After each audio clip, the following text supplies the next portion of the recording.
glare, less contrast, and less detail than clean images shot at low ISO that are well lit. If you compare these two images, the one shot in better light with lower ISO has more detail, more contrast, and better shows off the sharpness of the photo. Another reason that people's images are not as sharp as they'd like is not having enough shutter speed. Lack of shutter speed leads to two issues. First, you need enough shutter speed to freeze the movement of your subject in the frame. Wildlife, sports, or moving cars need faster shutter speeds than objects that are not moving. If you don't have enough shutter speed and your subject moves through the frame while the shutter is open, it will cause blurry images. Secondly, if you're hand-holding your camera, you need enough shutter speed to mitigate the movement of the camera in your hand. If you think this is your problem, I have a whole video on determining the proper shutter speeds to freeze the movement of your camera and the movement of your subject. I'll link to it right here. Another issue that impacts sharpness is focus. To have a sharp photo, your subject, or whatever you want to be sharp, needs to be in focus. A common culprit here is that most cameras have two types of autofocus systems. One is called one-shot that focuses and freezes the focus in a certain plane. The other is autofocus continuous, where it follows the subject forward and backward as it moves around. One-shot autofocus, which freezes the focus plane, is used for static targets. It often comes with a confirmation beep. But for moving subjects, you need the area in focus to be moving forward and backward with your subject as it moves around. For sports and wildlife, for example. This is called AFC, or autofocus continuous, for Nikon or Sony. On Canon cameras, this is called AI servo. Another culprit for soft images is heat, radiating in waves off of bodies that have been heated by the sun all day, like cement, asphalt, bodies of water, or open fields. This is the same effect that makes a mirage in a desert. And the longer focal length you use, the worse the effect is because you need to shoot through more shimmering air. To mitigate this, shoot earlier in the day before these bodies have had a chance to be heated up by the sun. Or shoot closer to your subject to shoot through less shimmering air, or move indoors or in the shade, such as under the canopy of the trees.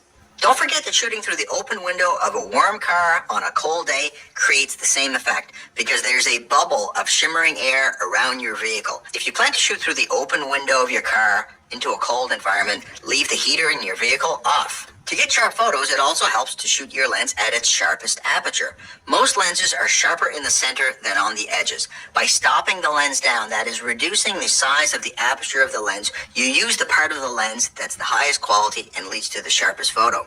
Most lenses will see a sharpness improvement by stopping the lens down around one stop. So an f4 lens, stop down to f5.6. An f5.6 lens may be stopped down to f8. You'll need to experiment because every lens and camera body combination will have different results. You can find out at what aperture your lens is sharpest by trying some experiments out in the field by shooting at various apertures, or by trying some experiments at home. You can take a newspaper or the back of a cereal box, tape it to the wall, put plenty of light on it, then put your camera on a tripod and use a 2-second timer or a shutter release and shoot at varying apertures and compare the images on the computer. Note that you can't stop the lens down indefinitely for increasingly better sharpness.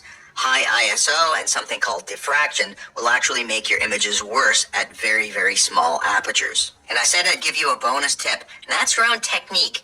Technique is very important in getting sharp photos. You just can't wave your camera around point and shoot style and expect to get sharp photos.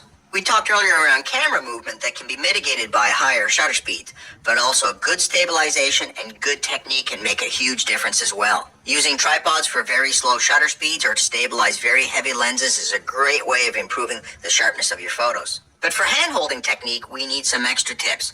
Number one, we need to stop the movement of the camera around so that our subject stays in the same place in the frame while you're taking an exposure. Also, we need to dampen shutter vibration that happens every time you take a photo with your camera. So tuck your elbows in against your chest. That will prohibit the movement of the camera up and down. Grab the lens and the camera body somewhat tightly because you're trying to control shutter movement. Also put your eye against the eye cup or part of your face against the back of the camera and shoot using the viewfinder. It's a much better technique and much more stable than using the back LCD to take your photos. Also, if you're shooting moving subjects, try to make the panning movement by moving your whole upper body in rotation rather than having your arms trying to do it. It's much more stable with your elbows tucked in and moving your whole upper body. And finally, press the shutter button by gently pressing down or by placing your finger next to the shutter button and rolling your finger over. Do not stab the shutter button. This creates movement in your camera.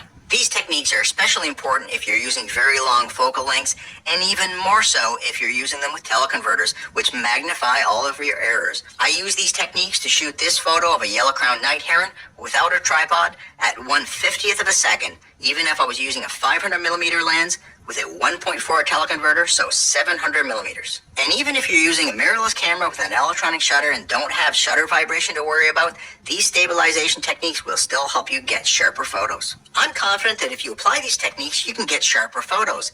And this is important not in that every genre of photography needs sharp photos. It's that you should get the sharpness of your photos behind you and not worry about it, so that you can focus on the more creative parts of your photography, like composition or telling a good story. If you thought this video was helpful, give it a like and YouTube will show it to even more people. I hope you can go out there and put these tips to good use right away and take your own amazing creative photos. I know you can do it.